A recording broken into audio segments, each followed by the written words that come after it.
Que o seu dia e a sua semana sejam abençoados. Hoje a gente vai mergulhar fundo num documento que é, assim, uma verdadeira fortaleza teológica para uma parte importante do pensamento cristão. Uma fortaleza é uma ótima definição. Ele fica ali no apêndice do livro Por que Crer na Bíblia, do John MacArthur, e se chama A Declaração de Chicago sobre a Inerrância Bíblica. Um documento bem denso, mas fundamental para entender essa linha de pensamento. Exato. E a nossa missão aqui não é só ler, não. É tipo explorar essa fortaleza, entender como ela foi construída, por que sentiram que precisaram erguer esses muros, sabe? E como eles tentaram defender a Bíblia de críticas comuns, tipo, e as contradições? Ou, e a ciência? Isso. É uma investigação sobre uma doutrina que molda a fé de milhões de pessoas. Ok, vamos analisar isso. Vamos lá. Para a gente começar a entender qualquer construção, acho que o ideal é olhar a fundação, o porquê de tudo, né?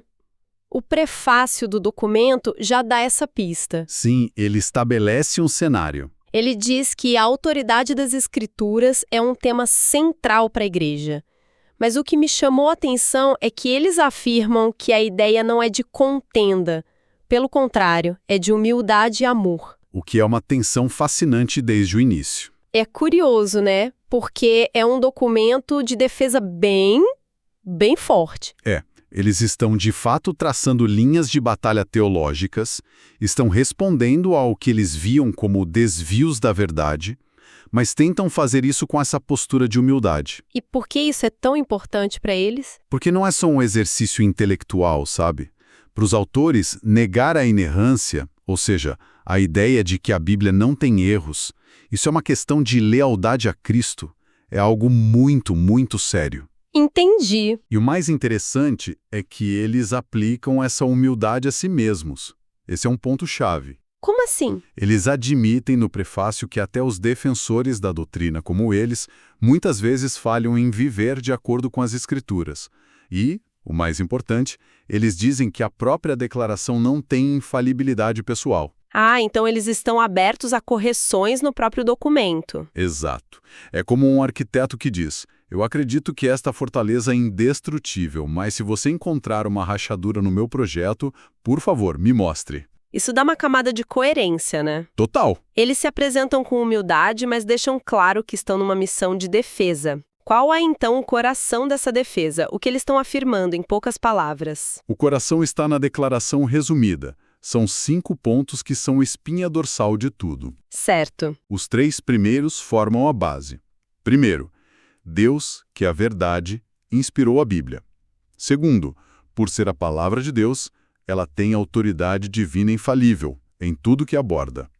E terceiro, o Espírito Santo é quem nos convence dessa verdade. Ok, até aí parece ser uma base teológica bem padrão para muitas correntes cristãs, né? Sim, até aí, tudo bem. Mas o ponto 4 é aqui que a coisa fica intensa. Ele afirma que as Escrituras não têm erro ou falha em tudo que ensinam.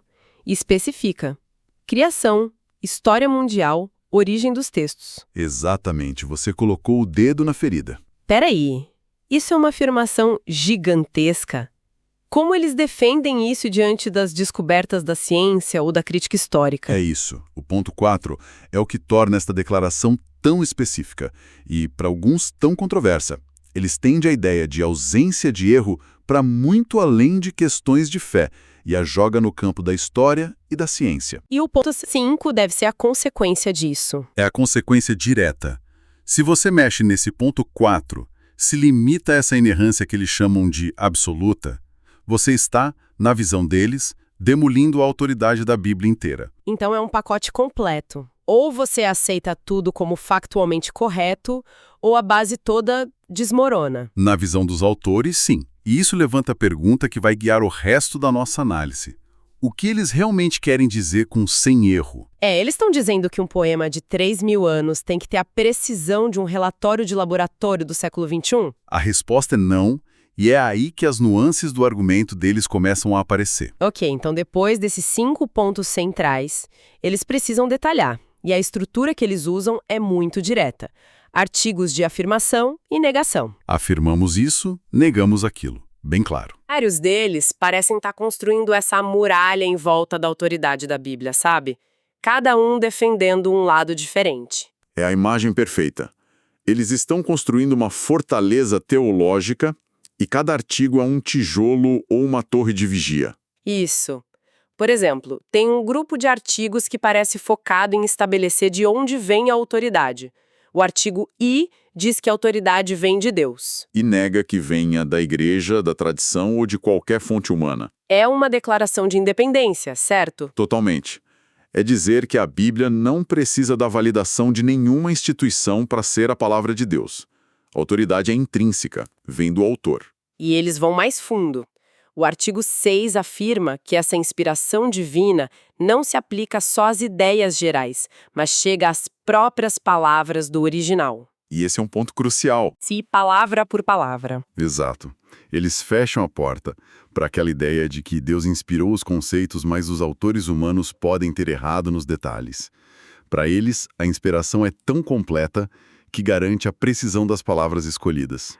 E isso leva a um ponto que eu sempre ouço em debates. Mas a gente não tem os manuscritos originais, os autógrafos. Como eles lidam com isso? Eles antecipam essa crítica. O artigo X é uma defesa proativa e muito inteligente. E o que ele diz? Ele afirma que a inerrância se aplica estritamente a esses originais que não temos mais. Mas, e aqui está o pulo do gato, ele argumenta que as cópias que chegaram até nós são tão fiéis que podemos reconstruir o texto original com um grau de exatidão altíssimo. A ponto de nenhuma doutrina essencial ser afetada. Exatamente. Em outras palavras, a falta dos originais não invalida a doutrina da inerrância. É uma forma de dizer: o problema prático da transmissão do texto não derruba o princípio teológico da inspiração original. Perfeito, é isso. Eles separam o conceito da realidade textual. Ok, mas e o grande conflito, ciência versus Bíblia? O artigo 12 parece ir direto nesse ponto. Vai com os dois pés. Ele nega que a inerrância se limite a temas espirituais e diz com todas as letras que hipóteses científicas acerca da história da Terra não podem ser usadas para desmentir o ensino das Escrituras a respeito da criação e do dilúvio. Isso desenha uma linha bem clara no chão. Claríssima. Então, na prática, isso significa que, para os signatários, se um geólogo apresenta evidências que contradizem o relato do dilúvio, a conclusão padrão seria que a interpretação do geólogo está errada, e não o texto bíblico. Uau! Para essa linha de pensamento, a Escritura tem a primazia epistemológica. Ela é a lente pela qual todas as outras fontes de conhecimento, incluindo a ciência, devem ser avaliadas. É realmente uma fortaleza com muros bem altos. Agora, eles passam tanto tempo defendendo essa inerrância absoluta, mas depois, na sessão de exposição, parece que eles, adicionam uns asteriscos. Uns poréns, né? Uns poréns. É aqui que eles definem os termos.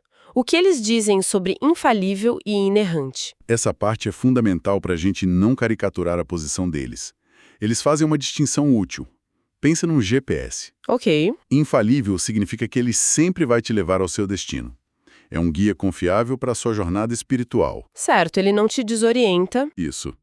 Agora, inerrante seria como dizer que esse mesmo GPS nunca erra o nome de uma rua, a altitude exata ou a distância em centímetros. A declaração argumenta que a Bíblia é as duas coisas. Um guia perfeito e factualmente correto em todos os detalhes que ela se propõe a afirmar. Exato. A analogia do GPS é ótima.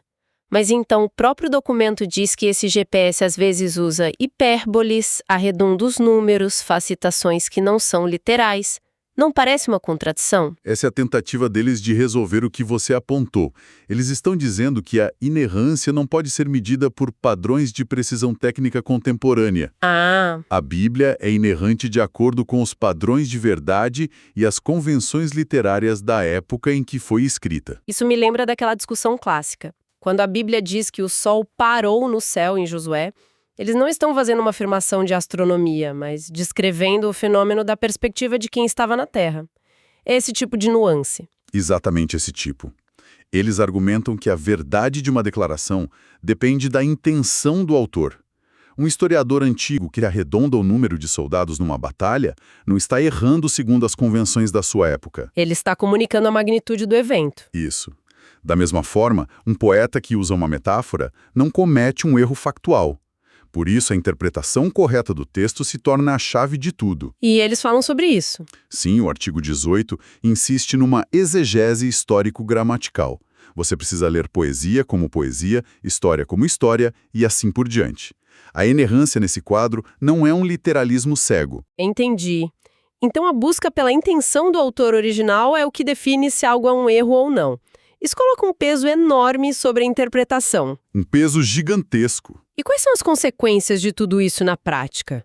O que acontece, segundo ele, se algum decide não aceitar essa doutrina? A seção final, inerrância e autoridade, parece amarrar tudo isso. Sim, aqueles apresentam o que consideram ser o declive escorregadio. Qual é a lógica? A lógica é a seguinte: no momento em que uma pessoa se dá o direito de dizer esta parte da Bíblia está errada, a autoridade final deixa de ser o texto. E passa a ser o próprio leitor. Exatamente. A razão ou a experiência pessoal daquela pessoa se torna o juiz que decide o que na Bíblia é verdadeiro e o que não é. E o resultado disso, eles dizem, é um subjetivismo instável. A pessoa acaba com uma Bíblia reduzida, né? Uma versão editada só com as partes com as quais ela concorda. Exato. Para os signatários, a autoridade de Deus e a veracidade total da sua palavra escrita são inseparáveis. Não dá para ter uma sem a outra. O argumento é que se você pode descartar o dilúvio por causa da geologia... O que impede de descartar o que ela diz sobre moralidade se não se alinha com a cultura moderna? A pergunta deles é: quem está no comando? O leitor ou o texto? E a frase final do documento resume tudo de forma bem direta. Aquilo que as escrituras dizem, Deus diz. Não há meio termo aí. É o resumo perfeito da posição deles. É uma equivalência direta. Questionar a palavra escrita é questionar o próprio Deus que a inspirou.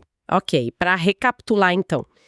A Declaração de Chicago é essa defesa detalhada, sistemática da inerrância bíblica. Sim, uma defesa muito bem estruturada. Ela define essa doutrina de forma total, abrangendo fé, história e ciência, e foi construída como uma fortaleza para responder a tendências teológicas que os autores viam como uma ameaça. Exatamente. E isso nos deixa com um pensamento final para reflexão que vem de uma das partes mais curiosas do próprio documento. Qual seria? O artigo 19.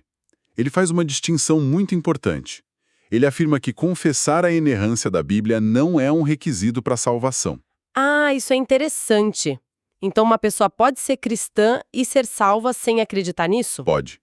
No entanto, o mesmo artigo diz que rejeitar a inerrância traz graves consequências para o indivíduo e para a igreja. Não é essencial para entrar no céu, mas é perigoso rejeitá-la aqui na Terra. Isso levanta a questão: como uma crença sobre a natureza de um texto sagrado, algo que não é um item na lista de crenças para ser salvo, pode ainda assim moldar tão profundamente toda a fé, a vida e a visão de mundo de uma pessoa? Fica a reflexão sobre o poder que as doutrinas sobre a Bíblia têm na vida de quem crê. Exato. Este foi o último episódio sobre o livro Por que Crer na Bíblia, de John MacArthur. Deus abençoe todos os ouvintes.